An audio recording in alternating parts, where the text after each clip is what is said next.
Selamat datang di channel Cerita Cinta. Channelnya cerita cinta romantis. Sebelum lanjut, mohon dukungannya dengan like dan subscribe dulu. Suamiku dihina keluargaku, bagian akhir.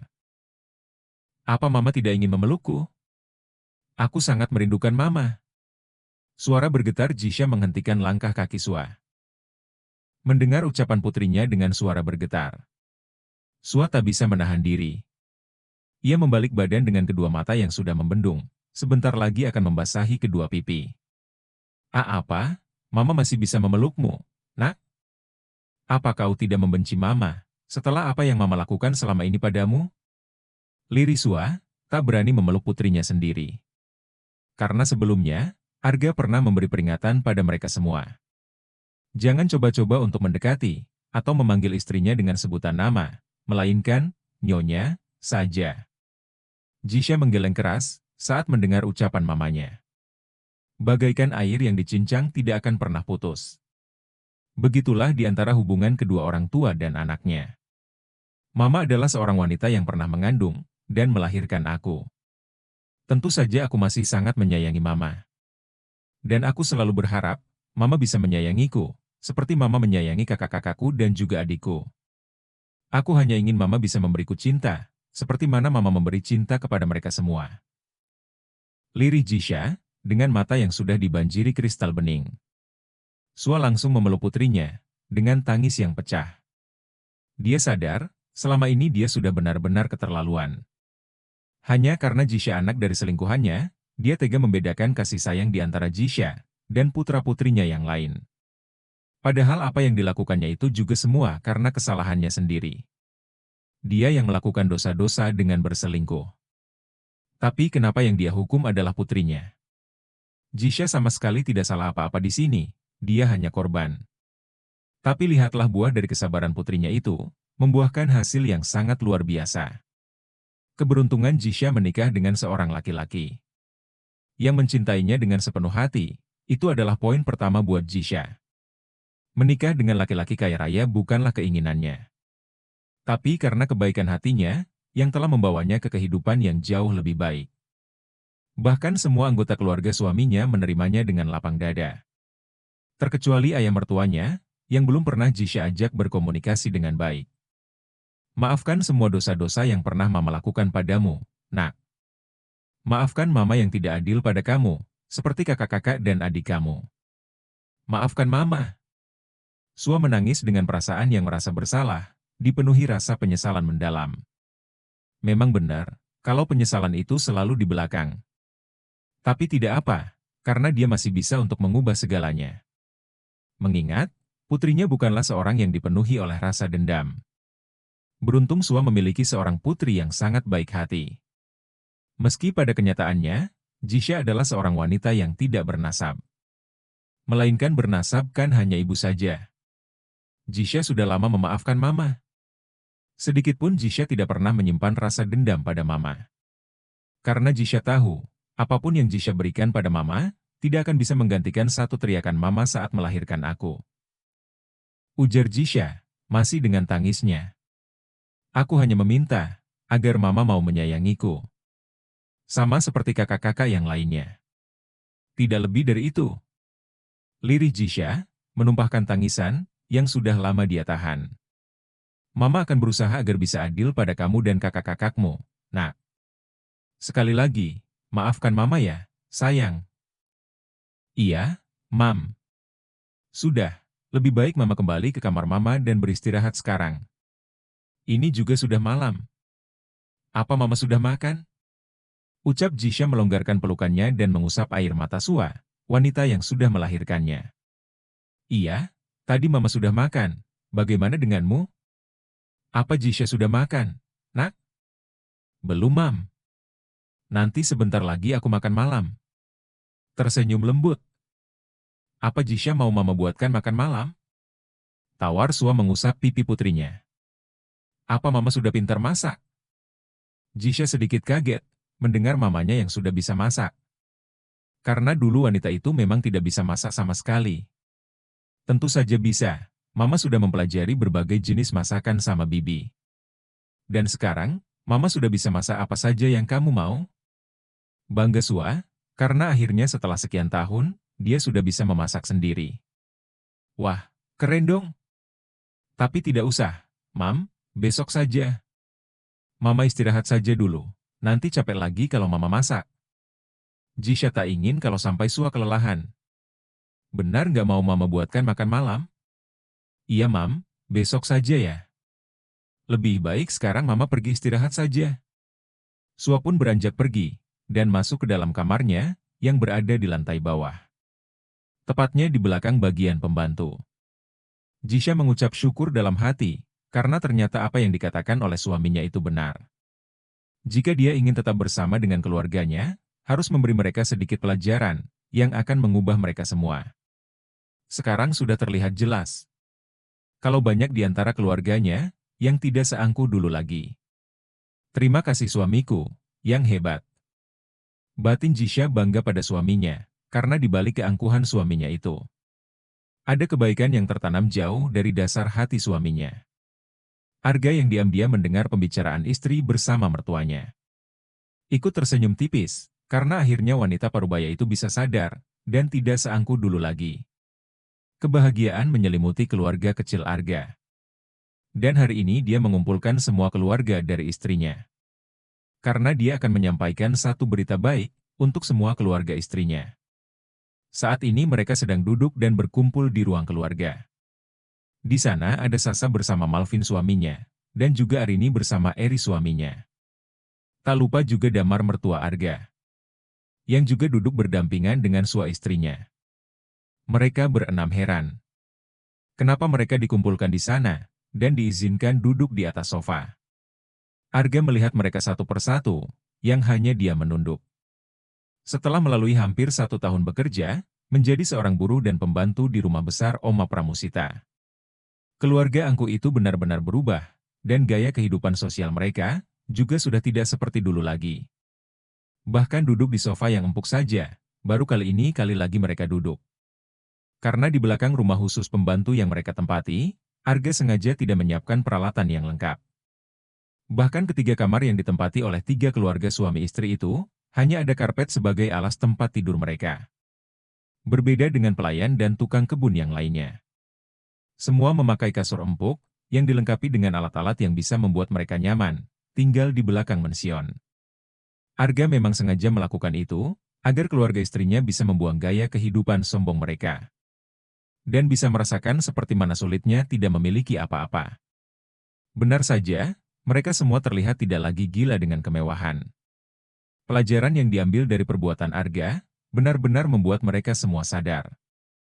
Kalau selama ini, mereka sangat angku dan sampai lupa dengan dunia, yang hanya sementara. Arga duduk di hadapan mereka. Dengan membawa sebuah berkas, yang isinya adalah sebuah perjanjian. Dengarkan sini baik-baik. Kalian adalah manusia yang sepantasnya aku manusiakan. Tapi karena tingkah dan sikap kalian sendiri, yang tidak bisa memanusiakan manusia. Sehingga kalian juga diperlakukan seperti bukan manusia.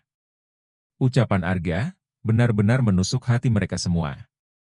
Sehingga membuat kepala mereka semakin menunduk. Mengingat sikap mereka yang dulunya begitu angkuh, yang membuat mereka sekarang malu pada keangkuhan mereka. Arga mengambil berkas yang tadi disimpan di atas meja. Kemudian memberikan kepada sekretaris Vina, yang berdiri di sebelah sofa Arga. Vina, bacakan perjanjiannya. Baik, Tuan. Vina pun dengan patuh mulai membuka berkas, yang isinya adalah sebuah perjanjian. Dimulai dari Tuan Damar. Di sini perjanjian yang akan ditandatangani adalah sebuah perjanjian tentang perusahaan yang sudah jatuh ke tangan Tuan Rega. Di mana isi perjanjiannya? Akan menyerahkan kembali semua perusahaan dan saham yang sudah sepantasnya menjadi milik Tuan Damar. Tapi dengan catatan perjanjian. Jika sekali lagi Tuan melakukan sesuatu yang tidak disukai oleh Tuan Muda Rega Arga Pramana, maka perusahaan dan semua saham yang berada di dalamnya akan ditarik kembali oleh Tuan Muda Rega. Dan jika saham beserta perusahaan itu ditarik kembali, maka sampai kapanpun, perusahaan tidak akan pernah diberikan lagi pada Tuan Damar, sesuai kesepakatan perjanjian. Ucap Vina membaca perjanjian. Mendengar ucapan dan penjelasan Sekretaris Vina, membuat semua orang terperanjat kaget. Mereka tidak menduga kalau ternyata Arga akan mengembalikan perusahaan beserta saham mertuanya yang sudah dia beli. Dan mengembalikan secara cuma-cuma, hanya dengan bermodalkan sebuah wasiat perjanjian. Dan satu lagi, teruntuk Tuan Malvin. Semua kita juga pasti tahu, kalau perusahaan Tuan Malvin itu bangkrut. Karena terlalu banyak hutang, dan juga, perusahaan itu sudah dibeli sepenuhnya oleh Mega GP. Tapi, setelah pemimpin perusahaan Mega GP mempertimbangkannya, Tuan Mudarega setuju untuk mengembalikan perusahaan beserta saham kepada Tuan Marvin. Dengan perjanjian yang sama pula, jika Tuan melakukan kesalahan seperti sebelumnya, maka perusahaan dan saham akan ditarik kembali. Dan tidak akan pernah dikembalikan lagi. Juga Anda akan di-blacklist, tidak akan bisa mendapatkan pekerjaan dimanapun lagi. Sedangkan untuk Tuan Eri, selamat, Anda diangkat menjadi Ketua Kepala Keuangan di perusahaan Mega GP. Karena ketekunan dan kepintaran Anda dalam mengelola keuangan di perusahaan sebelumnya. Tapi ingat, dengan catatan yang sama pula, kalau Anda melakukan kesalahan yang sama seperti sebelumnya, maka bukan saja Anda di-blacklist, tapi Anda juga akan dikeluarkan dari kota ini. Itu saja semua perjanjian yang sudah ditetapkan oleh Tuan Mudarega Arga Pramana. Dan silahkan tuan-tuan tanda tangan semua di berkas ini. Ucap Vina menunjukkan berkas yang mau ditandatangani. Tak ada kata-kata yang bisa dikeluarkan dari bibir mereka. Semua yang pernah berbuat zalim pada Arga dulu, bahkan mereka merasa tidak pantas untuk mendapatkan apa yang diberikan oleh Arga pada mereka. Mereka hanya mampu menunduk malu dan meminta maaf. Atas kesalahan yang sudah mereka lakukan sebelumnya, mereka juga berjanji akan memegang amanah seperti yang diperintahkan oleh Arga.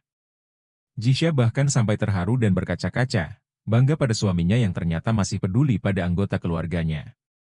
Dia berpikir suaminya itu sama sekali tidak peduli lagi pada keluarganya, tapi Jisha salah. Apa yang suaminya lakukan itu hanya ingin membuat keluarganya jera. Dan sedikit peduli pada orang lain, dan orang-orang yang berada di sekitarnya di kemudian hari.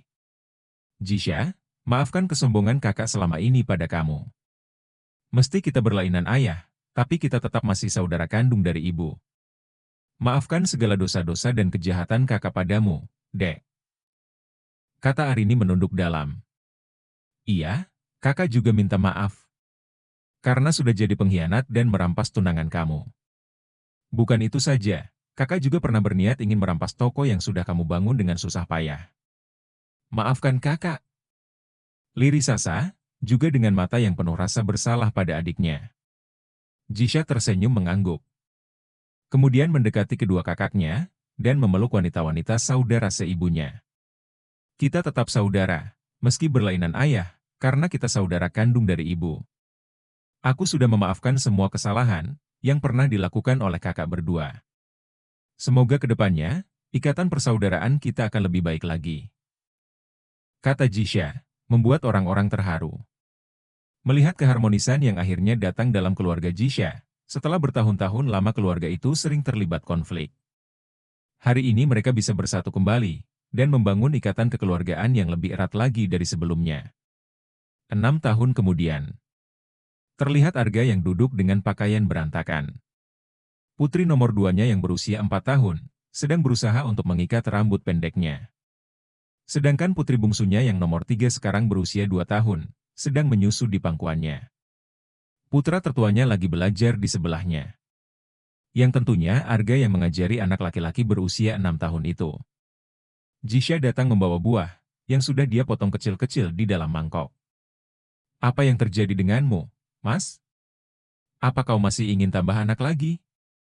Sindir Jisha pada suaminya yang terlihat frustasi, menghadapi kedua anak perempuannya yang menempel seperti lem padanya. Iya, sepertinya begitu.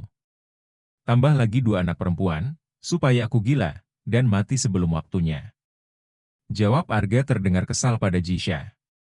Itu kan mau kamu, Mas. Katanya mau punya anak 5, ini baru 3 loh, Mas. Jisha menahan tawa, melihat wajah suaminya yang sudah dikerjain habis-habisan oleh putrinya yang nomor 4. Dengan rambut yang diikat asal-asalan, dan dipakaikan lipstik beserta makeup lainnya di wajah pria itu. jangan memancing keributan, Jisha. Lihatlah, aku bahkan sudah terlihat seperti badut. Kesal Arga. Hahaha. Jisha malah tertawa terpingkal-pingkal, melihat kekesalan suaminya. Makanya, jangan suka bikin anak mulu. Sekarang kan yang repot kamu sendiri, sayang. Ledek Jisha pada Arga, yang hanya bisa menarik nafas dalam. Karena kedua putrinya hanya menempel padanya. Kita mau kemana sih, Mas? Tanya Jisha yang sudah memakai gaun indah, senada dengan warna baju yang dipakai oleh suaminya. Ikut saja, Hani, jangan banyak tanya. Kata Arga menarik tangan istrinya, masuk ke dalam sebuah taman. Apa? Surprise! Arga merentang kedua tangan memperlihatkan istrinya, tempat yang sudah didekorasi indah dalam taman tersebut. Terlihat di sana ada satu meja yang berbentuk hati. Dengan ada minuman serta makanan, yang sudah disajikan untuknya. Mata Jisha berkaca-kaca bahagia, melihat kejutan yang Arga buat untuknya. Yang terbaik, bukanlah yang datang dengan segala kelebihannya. Namun yang tidak akan pernah pergi, dengan segala kekurangan kita. Happy anniversary, Hani, ucap Arga mengeluarkan cincin, dan menyematkan di jari istri tercinta. Jisha bahkan sampai tidak tahu, seperti apa dia harus mengeluarkan kata-kata.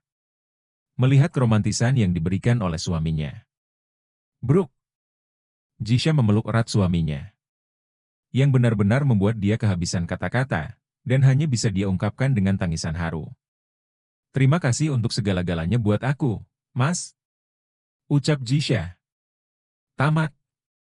Terima kasih sudah menonton cerita ini, yang jauh dari kata sempurna. Mohon maaf apabila banyak kesalahannya. Baik kosakata, maupun membacanya, yang pastinya lebih banyak salahnya daripada benarnya.